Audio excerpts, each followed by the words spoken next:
மாண்புமிகு பேரவைத் தலைவர் அவர்களே, மாபெரும் தலைவர்கள் வழிநடத்திய மாபெரும் வரலாற்று சிறப்பு கொண்ட இந்த சட்டமன்ற பேரவையின் 17வது சட்டமன்ற பேரவைக்கு நம்மையும் நம்ம தமிழக வெற்றி கழகத்தை சார்ந்த சட்டமன்ற உறுப்பினர்களையும் தேர்ந்தெடுத்து அனுப்பின நிரந்தரமாக என் நெஞ்சில் குடியிருக்கும் தாயன்புமிக்க தமிழக மக்கள் அனைவருக்கும்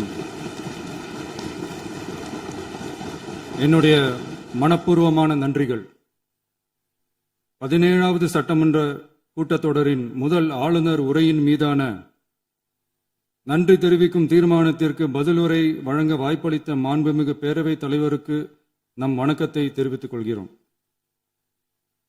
மாண்புமிகு பேரவைத் தலைவர் அவர்களே, இந்த 17வது மாமன்றத்தில் அதிகப்படியான 12 கட்சிகளை சேர்ந்த பிரதிநிதிகள் தேர்ந்தெடுக்கப்பட்டிருக்கும். நாம கொள்கை ரீதியாகவும் நிலைப்பாடு ரீதியாகவும் வேறுபட்டு இருந்தாலும் மக்கள் பணி செய்வதுதான் நம்ம எல்லாருக்கும் பிரைமரியா இருக்கிற ஒரே எய்ம்.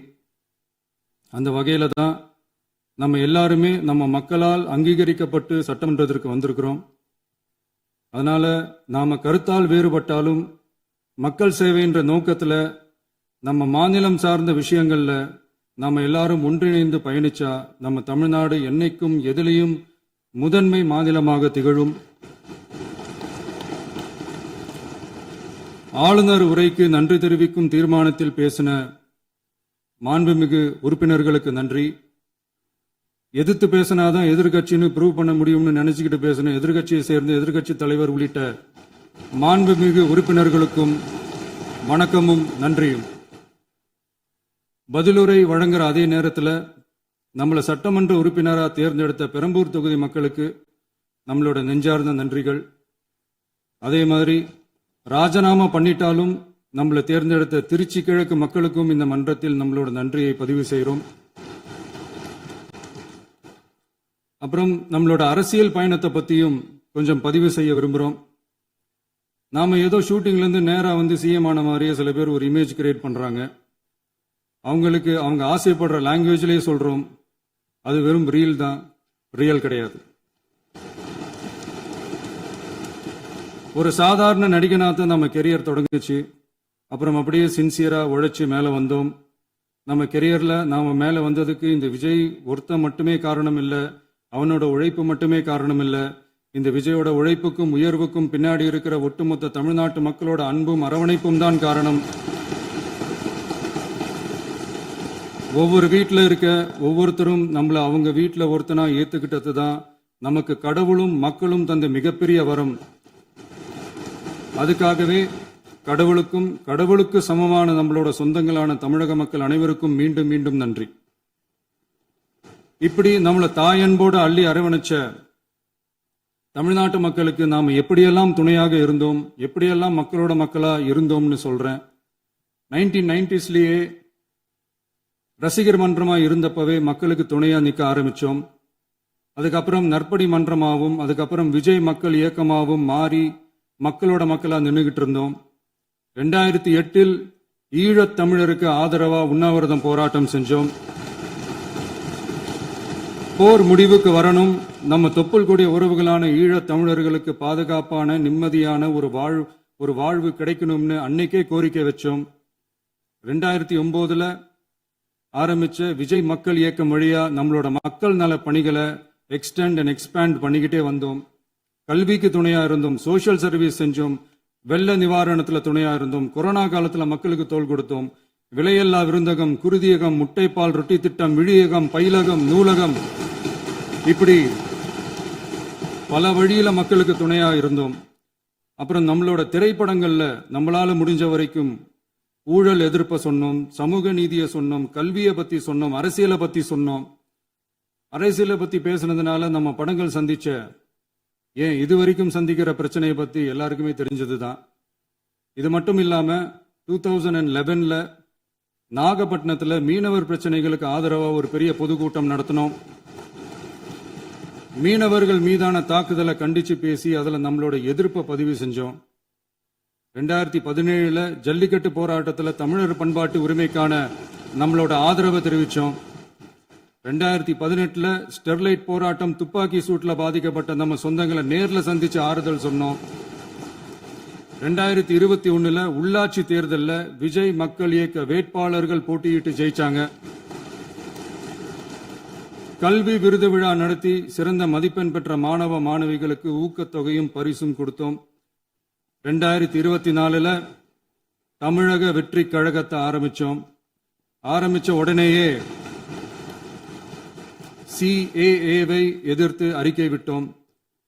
அரசியல் கட்சி ஆரம்பிச்சு விழுப்புரம் மாவட்டத்தில் விக்கிரவாண்டியில நம்மளோட முதல் மாநில மாநாட்டிய வெற்றி கொள்கை திருவிழாவை நடத்தினோம். தந்தை பெரியார், பெருந்தலைவர் காமராஜர், அண்ணல் அம்பேத்கர், வீரமங்கை வேலுநாச்சியார், மக்கள் சேவகர் அஞ்சலை அம்மாள்னு நம்மளோட 5 கொள்கை தலைவர்கள் அறிவிச்சோம். இந்தியாவிலே 2 பெண் ஆளுமைகளை கொள்கை தலைவர்கள் அறிவிச்ச ஒரே கட்சி நம்ம டிவிக்கு மட்டும்தான் என்ற பெருமையோடு அறிவிச்சோம். பெரியார் சொன்ன மாதிரியே அவர் சொன்னதுல நமக்கு ஏற்புடையதை மட்டும் எடுத்துக்கிட்டோம். அவரோட கடவுள் மறுப்பு கொள்கையில நமக்கு உடன்பாடு இல்லைன்னு ஓப்பனா அறிவிச்சோம். நமக்கு கடவுள் நம்பிக்கை உண்டுன்னு அறிவிச்சோம். யாரோட நம்பிக்கைக்கும் நாம் எதிரானவங்க இல்லைன்னு தெளிவா அறிவிச்சோம். பெண் கல்வி, பெண்கள் முன்னேற்றம், சமூக சீர்திருத்தம், சமூக நீதி, இப்படி பெரியாரோட கருத்துக்களை நிறையவே ஏத்துக்கிட்டோம்னு அறிவிச்சோம். அண்ணல் அம்பேத்கரோட சம வாய்ப்பு, சம நீதி, சமத்துவத்தை ஃபாலோ பண்ணுவோம்னு அறிவிச்சோம். பெருந்தலைவர் காமராஜரோட மதச்சார்பின்மையை ஏத்துக்கிட்டதோட அவரோட நேர்மையான நிர்வாகத்தையே ஒரு கொள்கையா ஏத்துக்கிட்டோம்னு அறிவிச்சோம். வீரமங்கை வேலு நாச்சியாரோட மண் மீட்பையும் சமூக நல்லிணக்கத்தையும் பின்பற்றுவோம்னு அறிவிச்சோம். மக்கள் சேவகர் அஞ்சலை அம்மாளோட விடுதலை வேட்கையையும் மக்களோட வாழ்வாதாரத்துக்காக உறுதியாக நிற்கிறதையும் பின்பற்றுவோம்னு சொன்னோம். எல்லாருக்கும் எல்லாமும் கிடைக்கணும், எம் மதமும் நம் மதம்னு சொல்லி மதச்சார்பற்ற சமூக நீதி தான் நம்ம கொள்கைன்னு அறிவிச்சோம். நம்ம கொள்கை எதிரி யாரு, அரசியல் எதிரி யாருன்னு ஓப்பனா அறிவிச்சோம். எல்லாத்துக்கும் மேல பிறப்புக்கும் எல்லா உயிருக்கும்ன்றத நம்மளோட அடிப்படை அரசியல் கோட்பாட்டா அறிவிச்சுட்டு தான் அரசியலுக்கே வந்தோம். நம்ம மதுரை மாநாட்டில் நம்மளோட தேர்தல் அரசியல் மற்றும் ஆட்சி அதிகார அரசியல் வழிகாட்டியா அறிஞர் அண்ணாவையும் புரட்சி தலைவர் எம்ஜிஆரையும் ஏத்துக்கிட்டதா அறிவிச்சோம். அப்புறம் இன்னனையும் நாம இங்க பதிவு செஞ்சே ஆகணும். எல்லாரும் கட்சி ஆரம்பிச்சுட்டு தான் ஒவ்வொரு வீட்டுக்குள்ளேயும் போவாங்க. ஆனா நாம ஒவ்வொரு வீட்டுக்குள்ளேயும் போனதுக்கு அப்புறம் தான் கட்சியவே ஆரம்பிச்சிருக்கிறோம். ஒவ்வொரு வீட்டுல ஒவ்வொருத்தரும் நம்மள அவங்க பிள்ளையா, மகனா, அண்ணனா, தம்பியா ஏத்துக்கிட்டதும் இயல்பா நடந்துச்சு. தமிழ்நாட்டு மக்களோட மனசுக்குள்ள போறதுக்கு நாம பட்ட பாடு நமக்கு மட்டும்தான் தெரியும். இதெல்லாம் புரிஞ்சாலும் புரியாத மாதிரி இருக்கிறவங்க தான் நம்மள நடிகன் என்று சொல்லியும் நம்ம கட்சிய நடிகன் கட்சின்னு சொல்லியும் சில நக்கல், நையாண்டி இதெல்லாம் பேசுவாங்க. அதை பத்தி நமக்கு கவலை இல்லைன்னு. இப்படி நம்ம அரசியல் பயணம் ரொம்ப டிரான்ஸ்பரண்டா தான் ஆரம்பிச்சிருக்கு. இந்த 2026 தேர்தலில் கூட்டணியே இல்லாமல் தனியா நின்னோம். மக்கள் நம்மள தெளிவா புரிஞ்சுக்கிட்டதாலையும் நம்ம டிவிகே தோழர்களோட உழைப்பாலையும் நாம 35% வாக்குகளை வாங்கினோம். 1,72,00,000 வாக்குகளோட தமிழ்நாட்டிலேயே தனி பெரும் கட்சியா வந்தோம். தமிழக மக்களாலையும் நம்மளோட ஆதரவு இயக்கங்களாலையும் இதோ இன்னைக்கு இங்க நம்ம டிவிகே ஆளும் கட்சியா உட்கார்ந்துருக்கிறோம். இந்த ஆளும் கட்சியா ஆனதும் அவ்வளவு சாதாரணமாலாம் நடந்துடல. 2.25 வருஷத்துல ஆட்சிக்கு வந்துட்டீங்கன்னு ரொம்ப கிண்டலா கேலியா சிலர் பேசுறாங்க. எங்களோட இந்த 2.25 வருஷ டிராவல்ல எவ்வளவு வலியும் வேதனையும் இருக்குது.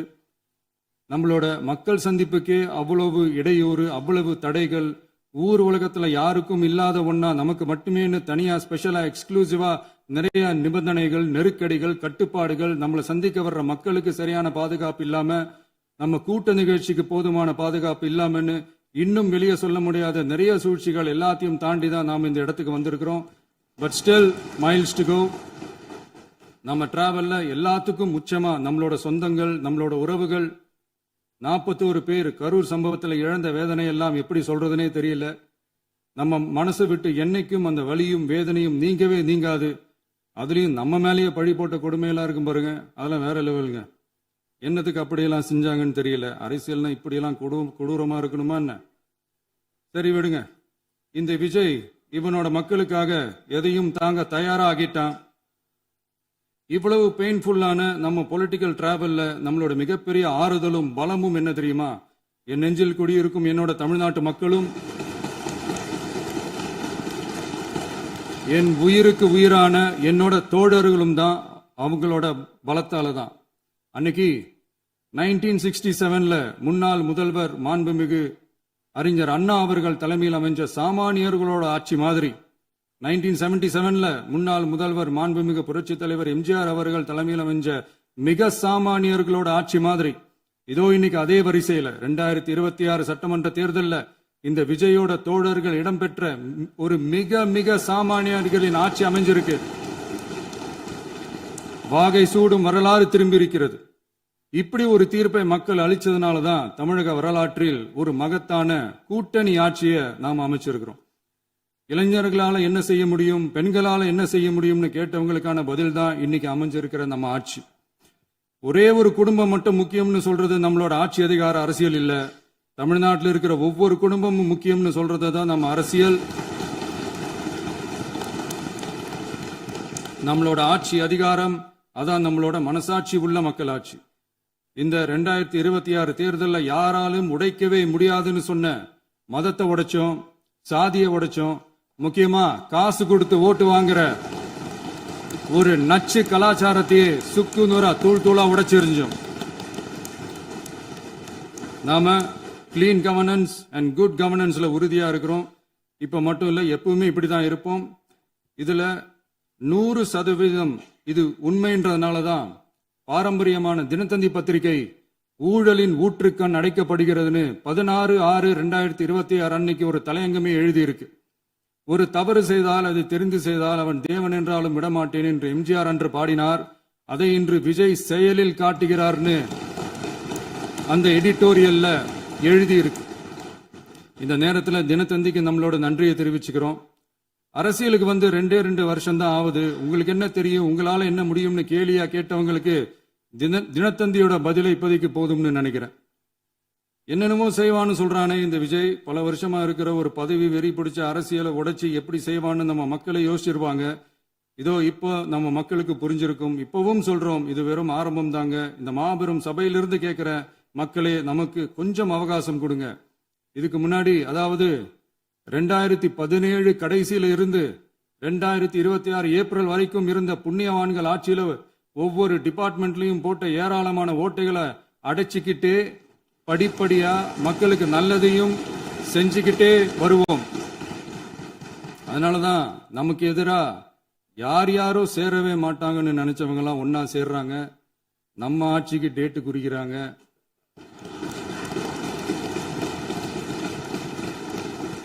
சரி, அவங்கள நம்ம மக்களே பார்த்துப்பாங்க, அதை விடுங்க. நாம ஆட்சிக்கு வந்து சரியா 40 நாள் ஆகுது. அதுக்குள்ள என்ன செஞ்சீங்கன்னு கேட்கிறாங்க. ஒரு லிஸ்ட் ஒன்னு சொல்றேன் கேளுங்க. பெண்கள் பாதுகாப்புக்காக சிங்கப்பெண் சிறப்பு படை, 200 யூனிட் வரை கட்டணமில்லா மின்சாரம், போதைப் பொருள் ஒழிப்புக்காக தனிப்படை, குறுவை நெல் சாகுபடியை ஊக்குவிப்பதற்காக 134.83 கோடி சிறப்பு தொகுப்பு திட்டம், வழிபாட்டு தலம், ஸ்கூல், பஸ் ஸ்டாண்டுன்னு அதுக்கு பக்கத்தில் இருக்கிற 717 மதுபான கடைகள் மூடப்பட்டன. அங்க வேலையில் இருந்தவர்களுக்கு வேறு கடைகளில் வேலை, கவனிக்கப்படாமல் விடப்பட்ட அம்மா உணவகங்கள் புதுப்பிக்கப்பட்டன.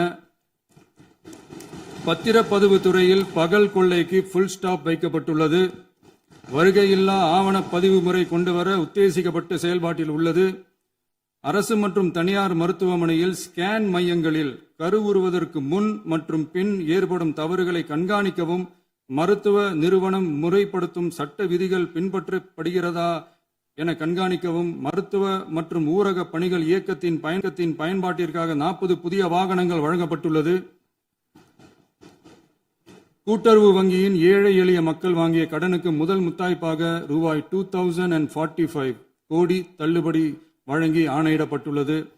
ஒன்றிய அரசிடம் கேட்டுக்கொண்டதற்கிணங்க கடந்த 2 வருடமாக நிறுத்தி வைக்கப்பட்ட இருந்த ஜல் ஜீவன் மிஷன் திட்டம் புதுப்பிக்கப்பட்டு ஜல் ஜீவன் மிஷன் திட்டம் 2.0 நடைமுறைக்கு கொண்டு வரப்பட்டுள்ளது.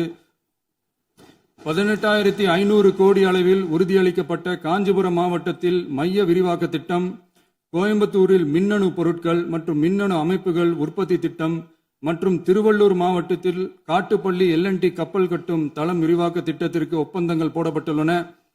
அனைத்து நிர்வாக நடவடிக்கைகளும் மின்னணு முறையில் மாற்றம் கொண்டு வர நடவடிக்கை எடுக்கப்பட்டு வருகிறது. சட்டவிரோத கல்குவாரி மற்றும் அனுமதியின்றி கனிமங்களை எடுத்துச் செல்வது தடுக்கப்பட்டுள்ளது. பல்வேறு குவாரிகள் சீல் வைக்கப்பட்டுள்ளன. கனிமங்களை கண்காணிப்பது, எல்லைகளை நிர்ணயிப்பது மற்றும் ஆளில்லா விமானம் மூலம் அளவீடு செய்வது போன்றவற்றை செயல்படுத்துவதற்கான பணிகள் மேற்கொள்ளப்பட்டு வருகின்றன. அனைத்து துறைகளிலும் அலுவலர் தலையீடு இல்லாமல் லஞ்ச லாவண்யமற்ற தமிழகத்தை உருவாக்க அனைத்து நடவடிக்கைகளும் முடுக்கிவிடப்பட்டுள்ளது. இதெல்லாம் சாம்பிள் தான், இன்னும் இருக்கு. இந்த வெறும் 40 நாளுக்குள்ளேயே இவ்வளவு செஞ்சிருக்கோம்னா இனி வர்ற நாட்கள்ல கொஞ்சம் கொஞ்சமா படிப்படியா ஸ்டெடியா உழைச்சி லஞ்ச லாவண்யம் இல்லாத, ஊழல் இல்லாத, பெண்களுக்கு பாதுகாப்பான, சுதந்திரமான, டிரான்ஸ்பரண்டான தமிழ்நாட்டை நம்ம சொந்தங்களான தமிழக மக்களுக்கு தர்றது தான் நம்மளோட ஒன் அண்ட் ஒன்லி டார்கெட். கண்டிப்பா அதை நிறைவேற்றியே காட்டுவோம். 8 கோடி மக்கள் நம்மளோட இருக்கிறப்போ ஏங்க இதை செய்ய முடியாது? மாண்புமிகு பேரவைத் தலைவர் அவர்களே, தமிழ்நாட்டின் கருவூலம் எப்படி திசை மாறி உருமாறி தேய்ந்து ஓய்ந்து கிடைக்கிறதுன்னு சொன்னாங்க. திசை மாறி உருமாறி தேய்ந்து ஓய்ந்துன்னு வசனம் மாதிரி ரைமிங்கா இல்லாம வளமான இலக்கியமா இதே சபையில பேசினவங்களோட திறமையான ஆட்சியில நடந்த நிதி மேலாண்மையை பத்தி வெள்ளை அறிக்கையா வெளியிட்டோம். வெள்ளை அறிக்கை வந்ததிலிருந்தே கண்ணை கட்டுதுங்க. அந்த காலத்துலதான் பிள்ளையோ பிள்ளை தொல்லையோ தொல்லைன்னு சொன்னாங்க. அதே மாதிரி தாங்க அவங்க ஆட்சியாலையும் அவங்களாலையும் இன்னைக்கு தமிழ்நாட்டுக்கே தொல்லையோ தொல்லை. இப்படி ஒரு நிலைமையை உண்டாக்கி வச்சுட்டு இவங்க சொல்றாங்க நமக்கு ஆட்சி செய்ய தெரியாதுன்னு. நம்ம அமைச்சர்களுக்கும் நம்ம சட்டமன்ற உறுப்பினர்களுக்கும் ஒன்னும் தெரியாதுன்னு. ஆமாங்க, எங்களுக்கு தெரியாதுதான். எங்க சட்டமன்ற உறுப்பினர்களுக்கும் அமைச்சர்களுக்கும் மக்கள் பணி செய்ய தெரிஞ்ச அளவுக்கு மக்கள் பணத்தை சுருட்ட தெரியாதுதான்.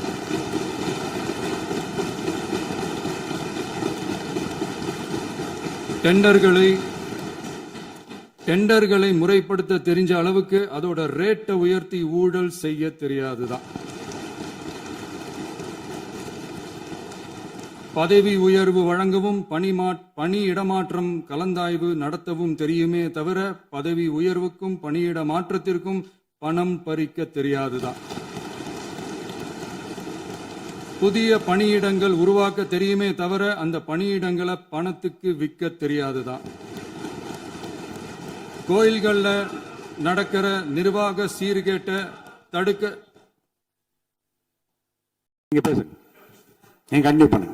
கோயில்கள்ல நடக்கிற நிர்வாக சீர்கேட்டை தடுக்க தெரியுமே தவிர கோயில் பணத்தை கொள்ளையடிக்க தெரியாதுதான். தங்கத்தை உருக்கி தாரை வார்க்க தெரியாதுதான். கனிம வளத்தை பாதுகாக்க தெரிஞ்ச அளவுக்கு கனிமத்தை வித்து கொள்ளையடிக்க தெரியாதுதான். அரசு வருமானத்தை அரசு கஜானாவுக்கு மாத்த தெரிஞ்ச அளவுக்கு அந்த பணத்தை தனிப்பட்ட கஜானாவுக்கு மடை மாத்த தெரியாதுதான்.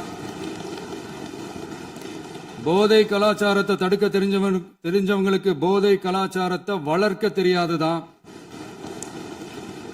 நம்ம குடும்பத்தில் இருக்கிற பாட்டி, அம்மா, அக்கா, தங்கச்சி, குழந்தைங்களை, பெண்களை மதிக்க தெரிஞ்சவங்களுக்கு ஓசி பஸ், 1000 ரூபாய் கேஸ், இப்படிலாம் பேச தெரியாதுதான். எங்க உறுப்பினர்களுக்கும் அமைச்சர்களுக்கும் மக்கள் சேவை தெரிந்த அளவிற்கு சுயநல தேவையை செஞ்சிக்க தெரியாதுதான். அதனாலதான் சொல்றோம், எங்களை பார்த்து எதுவும் தெரியாதுன்னு சொல்றவங்களுக்கு தெரியாதுதான். உங்களை மாதிரி முறைகேடுகளை செய்யறத நாங்க தெரிஞ்சுக்கவும் போறதில்ல, தெரிஞ்சுக்கவும் ஆசைப்படல. அத கடைசி வரைக்கும் எங்களுக்கு தெரியாமலே இருந்துட்டு போகட்டும். அதனால நாங்களும் எங்க மக்களும் வெரி வெரி ஹாப்பி தான். மாண்புமிகு பேரவைத் தலைவர் அவர்களே, எதிர்ப்பவர்கள் எதிர்க்கட்சி என்பதற்காக எங்கள் ஆட்சி மீது 1000 பழி போடலாம். ஆனாலும் தமிழக மக்களுக்கு உண்மையை உணர்த்த வேண்டியது நம்மளோட கடமை.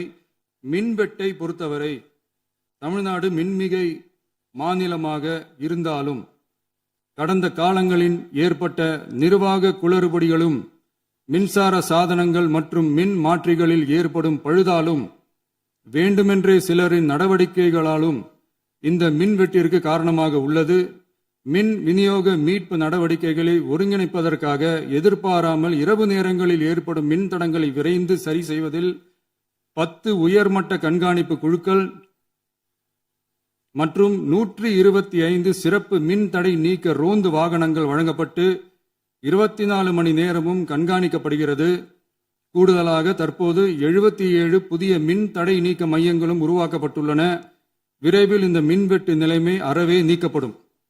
மாண்புமிகு பேரவைத் தலைவர் அவர்களே, நம்ம விவசாயிகள் எல்லாரும் நம்மளை நல்லா புரிஞ்சுக்கிட்டு தமிழக வெற்றி கழகத்தை ஏத்துக்கிட்டாலும் எதிர்கட்சிகளோட தூண்டுதலால சில இடங்கள்ல சில போராட்டங்கள் நடக்குது. எதிர்கட்சிகள் என்னதான் சித்து வேலை செஞ்சாலும் விவசாய பெருமக்கள் எல்லாரும் நம்ம ஆட்சி அவங்களுக்கான ஆட்சி தான் நல்லா புரிஞ்சுதான் வச்சிருக்கிறாங்க. இந்த வருஷம் எல்னினோ விளைவா எப்பவும் இருக்கிறத விட இந்த டைம் மழை குறையுங்கிறதையும் நம்ம விவசாயிகள் உணர்ந்துதான் இருப்பாங்க. இருந்தாலும் நம்ம அரசு நம்ம விவசாயிகளோட வாழ்வாதாரத்துக்காக பக்கபலமாகவும் உறுதியாகவும் துணை நிற்கும்ங்கிறத தெரிவிச்சுக்கிறோம்.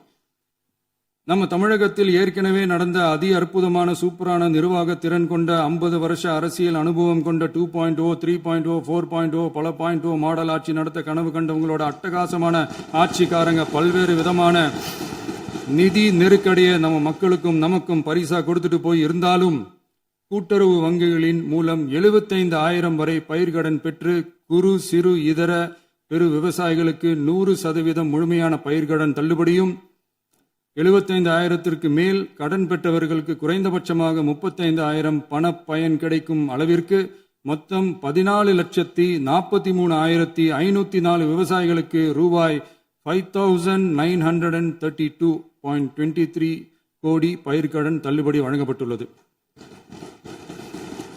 மாண்புமிகு பேரவைத் தலைவர் அவர்களே, நாம ஒன்றியத்தில் கூட்டுறவு கூட்டாட்சி, மாநிலத்தில் சுயாட்சி என்ற கொள்கையை கொண்டவங்க தான் ஏற்கனவே அறிவிச்சிருக்கிறோம்.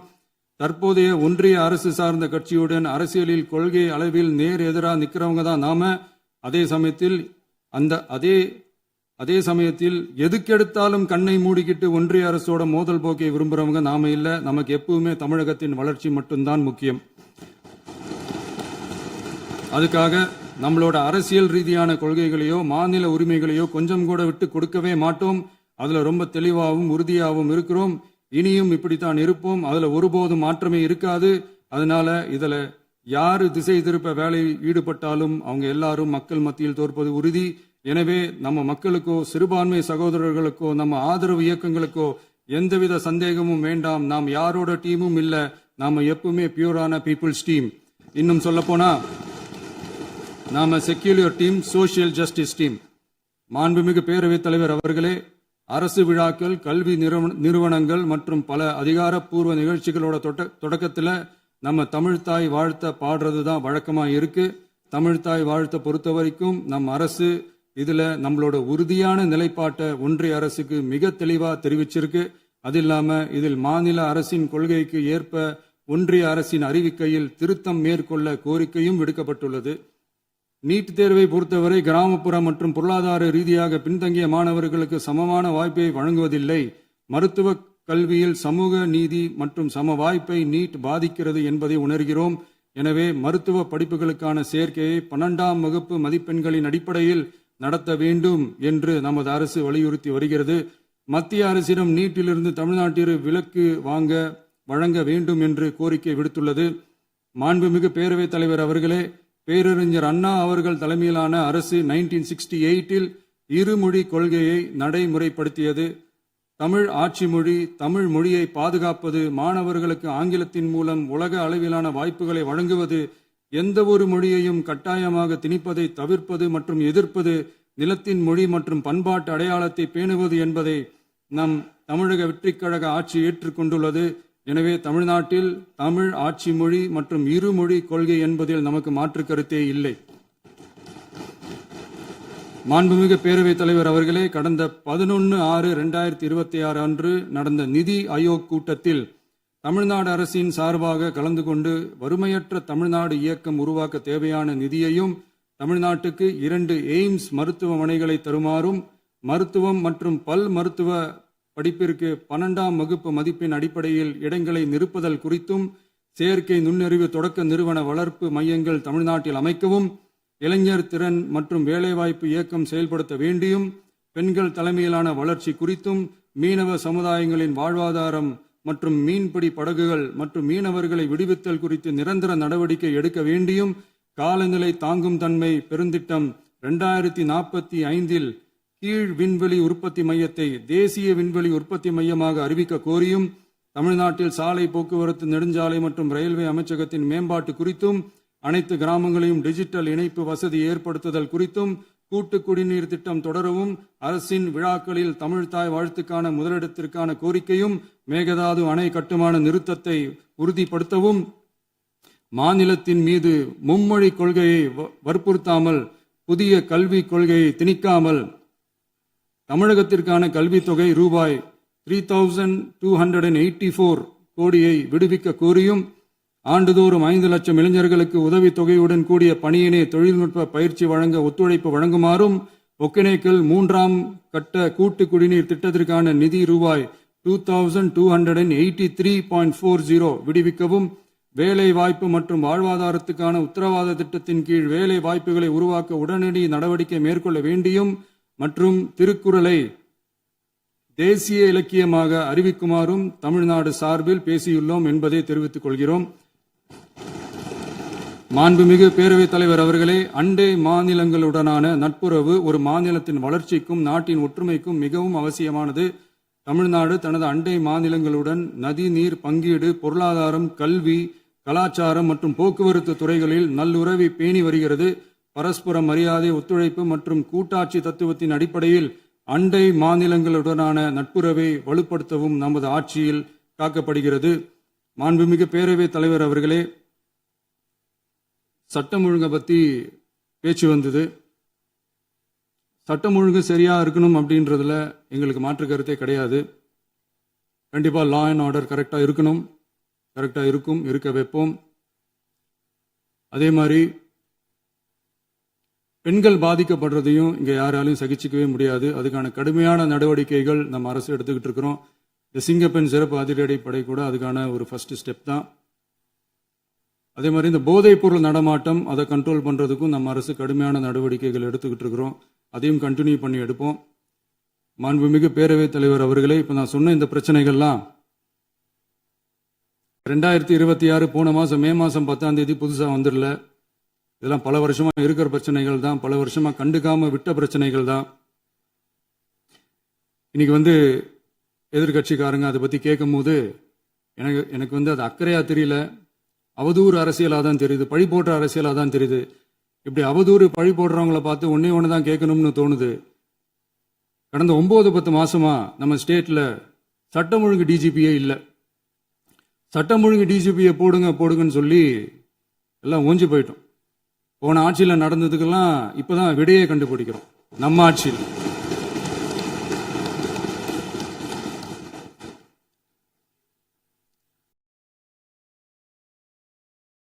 போதைப் பொருள் நடமாட்டம் எல்லாம் தாறுமாறா அப்படியே பரவி கொட்டி கிடக்குது. இதெல்லாம் இனிஷியல் ஸ்டேஜ்லயே யார் கண்ட்ரோல் பண்ணியிருக்கணும்? போலீஸ் டிபார்ட்மெண்ட் அப்போ யார் கையில இருந்தது? இத்தனை கேள்வி நம்மளை பார்த்து கேட்கறாங்களே, ஒரே ஒரு கேள்வி தான் நான் கேட்கணும்னு தோணுது. போலீஸ் டிபார்ட்மெண்ட்டை கையில வச்சுக்கிட்டே பிகினிங்லயே இனிஷியல் ஸ்டேஜ்லயே இந்த போதைப் பொருள் நடமாட்டத்தை ஏன் கண்ட்ரோல் பண்ணல? மனசாட்சி உள்ளவங்க இந்த பிரச்சனையெல்லாம் ஏன் நடக்குதுன்றது அவங்களுக்கே நல்லா தெரியும். இன்னைக்கு சட்டம் ஒழுங்கை பத்தி கேள்வி கேட்கக்கூடாதா அப்படின்னா தாராளமா கேட்கலாம். இது ஜனநாயக அரசு, மன்னராட்சியெல்லாம் கிடையாது, மனசாட்சி உள்ள மக்களாட்சி. அதனால கேள்வி கேட்கலாம், எல்லாருக்கும் எல்லா உரிமையும் உண்டு. விமர்சனம் செய்யலாம், எல்லாருக்கும் எல்லா உரிமையும் உண்டு. ஆனா நம்ம ஆட்சியில் என்ன நடவடிக்கைகள் எடுத்திருக்கோன்றது தெரிஞ்சுக்கிட்டு அதுக்கேற்ற மாதிரி ஒரு நடுநிலையா பேசுனீங்கன்னா கொஞ்சம் நல்லா இருக்கும். சட்டம் ஒழுங்கை பத்தி யாருக்கு என்ன யோசனை இருந்தாலும், மக்கள் நலனுக்காக யாருக்கு என்ன யோசனை இருந்தாலும் அதை தாராளமாக சொல்லலாம். நம்ம அரசு அது காது கொடுத்து கேட்கும். ஆனா நம்ம அரசினுடைய நிர்வாகத்திறன் அதை பத்தி பேசுறவங்களுக்கு ஊரடிச்சு உலையில போட்டு ஊழல் மேல ஊழலா செஞ்சுக்கிட்டு அதுல இருந்து தப்பிக்கிறதுக்கு பேர் தான் நிர்வாகத்திறன் அப்படின்னு சொன்னா, அப்படிப்பட்ட ஒரு ஊழல் செய்யற நிர்வாகத்திறனை நம்ம அரசு ஒரு நாளும் செய்யாது. பொட்டி பெட்டியா பணத்தை வச்சுக்கிட்டு, பெட்டியை வச்சு எல்லாம் செஞ்சுக்கிட்டு, போதைப் பொருள் பாதுகாவல் கழக மாடல் அரசாங்கம் செஞ்ச ஒவ்வொரு ஊழலா வெளியில வந்துகிட்டு இருக்கு. டாஸ்மாக்ல அது என்னப்பா அது பேரு, பார்ட்டி ஃபண்ட் கட்சி நிதி அப்படின்ற பேர்ல அடிச்ச கொள்ளையெல்லாம் ஒண்ணா இப்போ கவர்மெண்டோட கஜானாவுக்குள்ள கொண்டு சேர்த்துக்கிட்டே இருக்கிறோம்.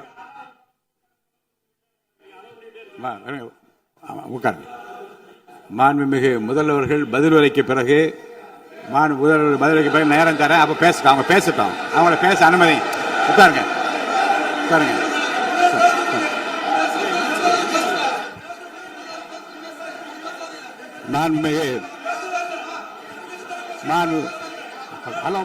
நீங்கள் கூறிய கருத்துப்படி அதில் ஆதாரங்கள் இல்லாத குறிப்பாக இருந்தால் அதை நீக்குவதற்குரிய உரிமை எனக்கு இருக்கிறது. ஆய்வு செய்து நான் நடவடிக்கை எடுப்பேன். இப்போது முதலமைச்சர் அவர்கள் பேசலாம். இந்த டாஸ்மாக் மாதிரியே பல டிபார்ட்மெண்ட்லயும் மறுபடியும் சொல்றேன், கட்சி நிதின்ற பேர்ல அடிச்ச கொள்ளைய ஒண்ணு ஒன்னா கவர்மெண்டோட கஜானாக்குள்ளேயே கொண்டு சேர்த்துக்கிட்டே இருக்கிறாங்க.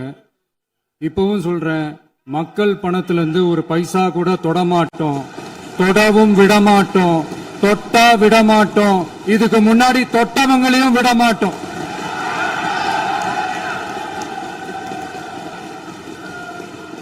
ஒவ்வொரு ஊழலா வெளியில வரும் போலயே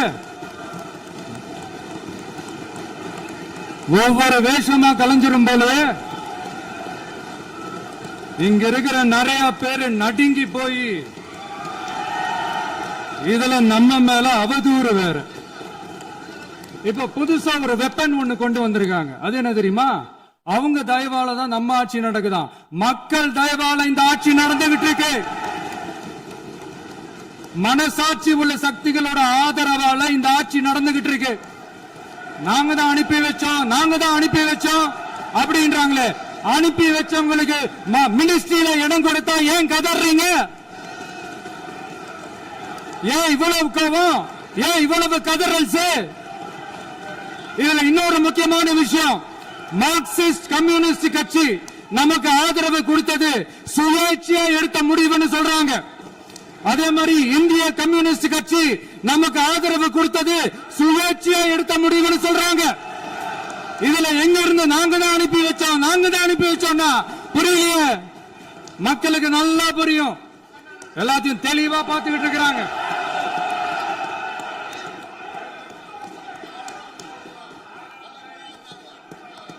முதலமைச்சர் கண்டினியூ பண்ணலாம். மாண்பு முதலமைச்சர்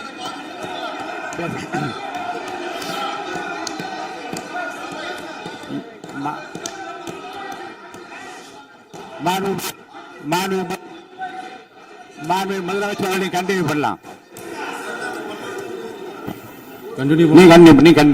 நீ கண்டினியூ பண்ணலாம்.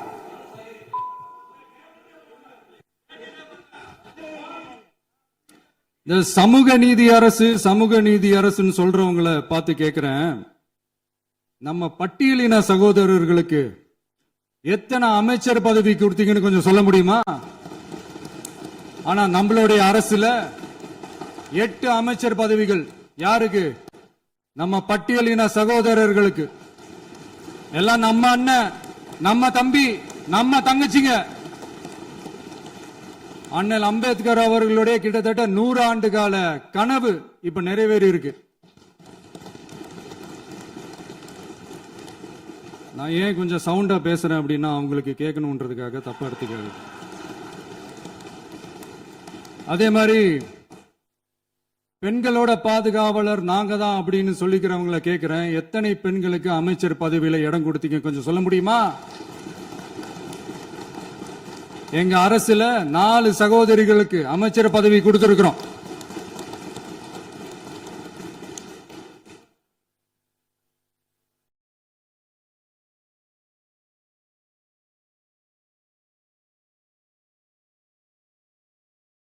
அதனால மக்களால் நிராகரிக்கப்பட்டு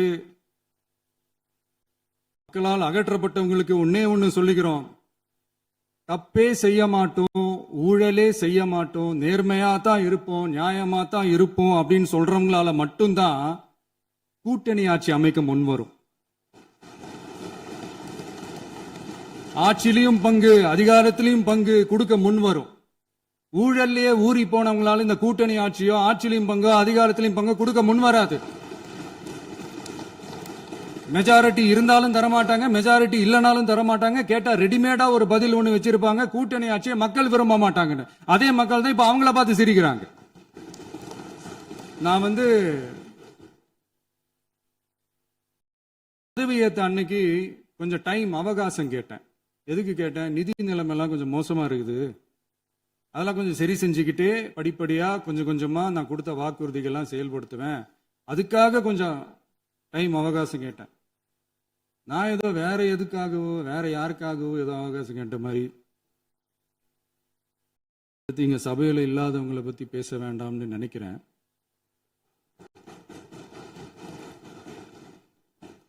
இங்க நம்மளை பத்தி அவதூறு பரப்புறதோட மட்டும் இல்லாம இப்ப நம்ம மக்கள் மேலேயும் அவதூறு பரப்ப ஆரம்பிச்சிட்டாங்க. மக்கள் நமக்கு ஓட்டு போட்டது தப்பான், குடும்பம் குடும்பமா நமக்கு ஆதரிச்சது தப்பான். இது இப்ப இல்ல, நான் சொல்றது எம்ஜிஆர் அவர்கள் காலத்திலிருந்தே. அப்பவே அவர் ஜெயிச்சப்போ அதே மக்களை தப்பு தப்பா பேசுறது. மக்கள் என்ன பண்ணிட்டாங்க, எம்ஜிஆர் என்ன பண்ணிட்டாரு, எம்ஜிஆர் என்ன இது பண்ணிட்டாரு. 50 வருஷமா ஒரே டெக்னிக்கா.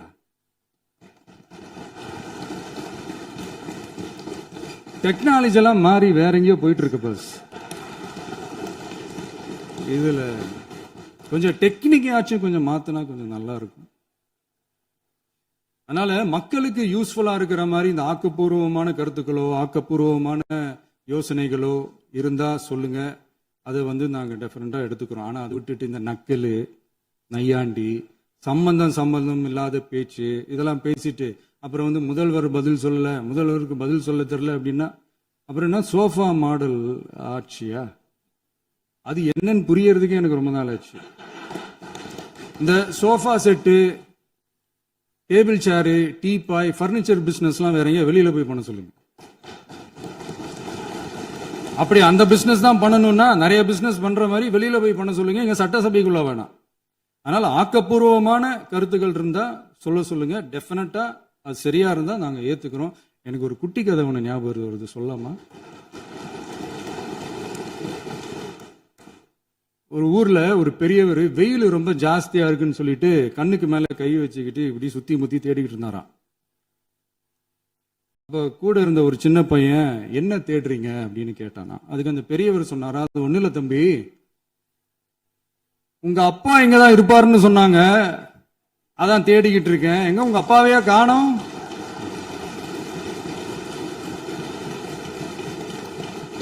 இல்ல அந்த எங்களுக்கும் நக்கலா நையாண்டியா சம்பந்தம் இல்லாத குட்டி கதை இதெல்லாம் எங்களுக்கும் பேச தெரியும். அந்த கதையில பெரியவர் அப்படி சொன்னாராம், தப்பா எடுத்துக்காதீங்க. அந்த கதையில பெரியவர் அப்படி கேட்டாராம். அதனால யாரும் இங்க டென்ஷன் ஆக வேணாம். அதனால இன்னொரு இந்த என்னுடைய உரையை முடிக்கிறதுக்கு முன்னாடி போயிட்டாங்க, பேசலாமா? நிறைய உங்க கருத்துக்களை நீங்க முழுமையாக மன நிறைவோடு பேசலாம்.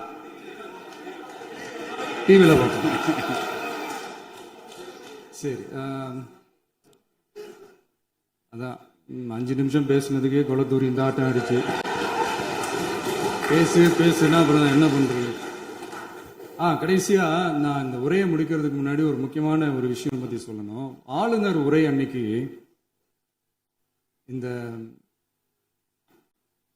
தமிழ் தாய் வாழ்த்துக்கு அப்புறம் தேசிய கீதம் பாடினது தப்பு, தேசிய கீதம் 2 முறை பாடினது தப்பு, அப்படி ஒரு நிகழ்வு இதுக்கு முன்னாடி இந்த சட்டசபையில நடந்ததே கிடையாது, அந்த மரபையே மாத்திட்டீங்க, இப்படி ஒரு பெரிய ஒரு போர் மாதிரி எதிர்கட்சியை சார்ந்தவங்க எல்லாம் சொன்னாங்க இல்லையா? அந்த மாநில உரிமை போராளிகளை, அந்த மரபு காக்கிற உரிமை போராளிகளை ஒரே ஒரு கேள்விதான் கேட்கணும். 2021 ஆகஸ்ட் 2 ஞாபகம் இருக்கா? Centenary celebration of Tamil Nadu legislature. அந்த ஃபங்க்ஷன்ல நம்ம முன்னாள் முதலமைச்சர் கருணாநிதி அவர்களோட சாரி கலைஞர் அவர்களுடைய கலைஞர் அவர்களுடைய புகைப்படத்தை மாண்புமிகு குடியரசுத் தலைவர் திறந்து வைக்கிற ஒரு ஃபங்க்ஷன். அந்த ஃபங்க்ஷன்ல national anthem followed by Tamil Thai Vazhthu அப்படின்னு அறிவிச்சது ஞாபகம் இருக்கா?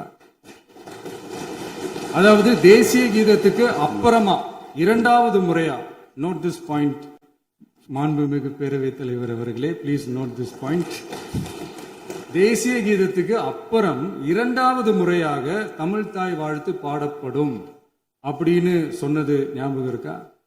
அதுவும் முத்தமிழ் அறிஞர் அப்படின்னு சொல்ற நம்ம கலைஞர் அவர்களுடைய அந்த புகைப்படம் வெளியிட்டு விழாவில் அவர் இருந்த இதே சபையில தமிழ 2வது இடத்துக்கு தள்ளினது யாருன்னு ஞாபகம் இருக்கா? அது மட்டும் இல்ல, அந்த தேசிய கீதத்தை நாட்டுப்பண் நேஷனல் ஆந்தம்னு சொல்லி அதே ஃபங்க்ஷன்ல கடைசியா ஃபங்க்ஷன் முடியும் போது செகண்ட் டைம் தேசிய கீதம் பாடினதும் ஞாபகம் இருக்கா? இதே அவையில் தான், அது அவை குறிப்பிலும் இருக்கிறது, இதே அவையில் தான் நடைபெற்றது. இந்த தக்க நேரத்தில் இந்த ஆதாரங்களை அளித்த மாண்பு முதல் அவர்களுக்கு நன்றியை தெரிவித்துக் கொள்கிறேன். டவுட் இருந்தா இந்த புக்கை பார்த்து தெரிஞ்சுக்கலாம். அதனால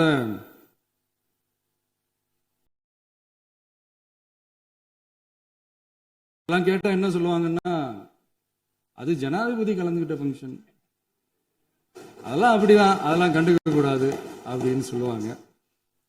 இதே மாதிரிதான் பேசுறது ஒண்ணு, செய்யறது ஒண்ணு, செய்யறது ஒண்ணு, பேசுறது ஒண்ணு. இதெல்லாம் மக்கள் பார்த்துக்கிட்டு இருக்காங்க. எலெக்ஷனுக்கு முன்னாடி தான் அப்படி செஞ்சுக்கிட்டு இருந்தாங்க. இப்போ எலெக்ஷனுக்கு அப்புறம் அதே தான் செய்யறாங்க. இந்த விஜயையும் சாமானியர்களின் உண்மையான சமூக நீதி அரசையும் அவமானப்படுத்துறதுக்கு தான் அவங்களோட அந்த பொலிட்டிக்கல் சீனியாரிட்டி அது பயன்படுத்துது போல. சரி, செய்யட்டும் செய்யட்டும், நல்லா செய்யட்டும். இப்போ ஆனாலும் நம்மளுடைய மாநில உரிமை, மொழி உரிமை, உத்தமபுத்திரர் போல வேஷம் போடுற எதிர்கட்சிக்கு ஒன்றை மட்டும் ஆணித்தரமாக சொல்றோம். உங்களை மாதிரி தமிழ்னு சொல்லிக்கிட்டு, மொழி, பண்பாடு, கலாச்சாரம்னு சொல்லிக்கிட்டு ரெட்டை வேஷம் போடுறவங்க நாங்க கிடையாது. உலகெங்கும் வாழும் என் தமிழ் சொந்தங்களுக்கு நம்முடைய உத்தரவாதம் தமிழ் தான் எங்க உயிர் நாடி அப்படின்றத மறக்க மாட்டோம். இப்பவும் சொல்றோம், மாநில உரிமையில எப்பவும் உறுதியா இருப்போம். அதே சமயத்துல அரசியல் வேற, ஒன்றிய மாநில அரசுகளுக்கு இடையே இருக்கிற நிர்வாக அணுகுமுறை வேற. இதுல நாங்க ரொம்ப தெளிவா இருக்கிறோம். அதனால எங்களுக்கு பாடம் எடுக்கிறதா நினைச்சுக்கிட்டு உங்க வேஷத்தை நீங்களே கொஞ்சம் கொஞ்சமா கலைச்சுக்கிட்டே வர்றீங்க, மறந்துடாதீங்க. அப்புறம் நேத்து எதிர்கட்சி தலைவர், மாண்புமிகு எதிர்கட்சி தலைவர் பேசும்போது நிறைய பேசினாங்க. அதுல ஒண்ணு மட்டும், அரசு சொல்றதா நினைச்சுக்கிட்டு நம்மளை இன்டைரக்டா ஈவில் அப்படின்ற அந்த வார்த்தையை யூஸ் பண்ணாங்க. எனக்கு ஒண்ணுதான் சொல்லணும்னு தோணுது. ஈவில்ஸ்னு டெவில்ஸ் பேசக்கூடாது.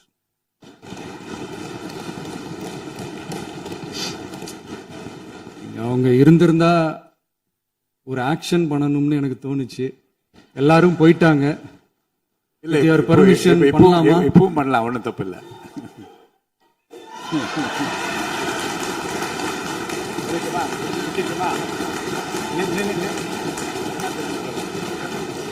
யார் சொல்லுங்க?